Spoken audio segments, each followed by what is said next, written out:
Okay, picture the scene. You're lying in bed thinking about this big meeting or this big presentation you've got the next day or next week. You're lying there calculating all the different ways in which you can potentially mess this up. You're thinking about what happens if I look nervous, what happens if they see that I'm nervous, what happens if I stutter or I stumble, what happens if I draw a blank.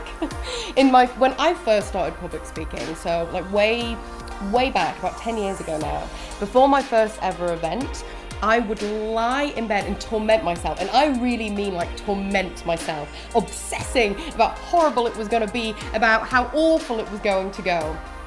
And when I first started out in the corporate world running my agency, I would sit in reception rooms before meetings thinking, ooh, this is going to be difficult. That person always tends to ask difficult questions, like, I don't know how this is going to go. And maybe some of that sounds familiar. We tend to, before we do something difficult, daunting or scary, our brains really like to prepare ourselves by going, aha, what I'm gonna do is I'm gonna calculate and think about all of the ways in which this could be awful. So it's so normal. Many of us do this and we experience these fears or worries before big meetings and big presentations. So it is the most natural, normal thing in the world. And I know that you do it sometimes because I do too, but it doesn't serve us.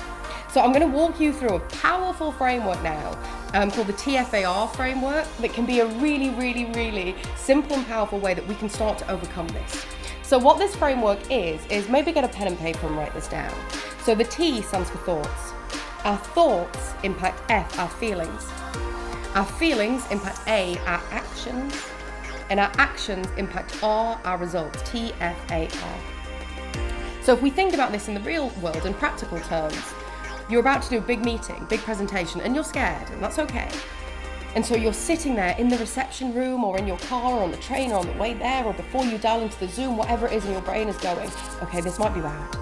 You know, there's some people in the audience that might not like what you have to say. There's some people that are going to ask you difficult questions, or maybe it might just be a bit, what if we stutter? What if we look nervous? Whatever it is. So these are the thoughts our brains tend to churn before the moment. It's doing it to try and keep us safe. Thank you, brain. But then when we think, what feelings are those thoughts bringing about? So typically when we think those things, we can start to maybe feel a bit anxious. Perhaps our hands start to shake. Maybe we start to feel hot and we get a rash. Maybe we shrink, we become small. And so if we think about these are the feelings that those thoughts can bring about, then what actions are we more likely to take in that meeting, in that presentation? Well, maybe we are more likely to stutter, stumble, look nervous. Maybe we become risk avoidant. Maybe we are less likely to share our meetings. Maybe we just come across as less confident. And so then what results do we get? We build confidence through doing things confidently. So then we've gone into that meeting and it didn't feel good. We came across as nervous, and now that we believe that now. And so next time it gets harder and harder and harder. Does that resonate? And maybe that's kind of a really big example. But let me take you now, we'll go back to the TFAR framework and think for a moment before this big meeting, before this big presentation. So you're sitting there and you choose to think. Now at this moment, we're just choosing to think something. We're not impacting our feelings, that's way too hard. But we're choosing to think, okay, so I'm gonna nail this meeting. I'm gonna have fun. If somebody asks me a difficult question, I'm gonna come back with a good answer because I know my stuff. I'm confident on this project. I'm confident in my skills. I know this. We are thinking, running through all of the ways in which we're gonna nail it, all of the ways in which we're gonna get this right. So if you take a moment to think those thoughts, and what feelings does that bring about? Well, maybe we start to feel a bit more energetic. Maybe we start to feel a bit more enthusiastic. We start to expand. I've seen this with people. If you get people to take a moment to think something else, our body language changes because our brains tell our bodies what to do. So if we're construing a situation as difficult, our bodies are going to respond by shrinking, making us small, getting us ready to fight or flee. If we go into a situation thinking we're going to nail it, we start to expand, we get bigger.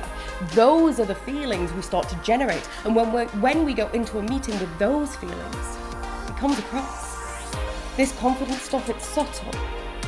And so if you have a big meeting, a big presentation today, tomorrow, the quickest, simplest thing, the one thing I would recommend you do is right now sit down, pen and paper, or think in your head the ways in which you're going to absolutely nail it. Think those thoughts, take the time to think those thoughts, and maybe, just maybe, your body will start to respond. Good luck, thank you so much.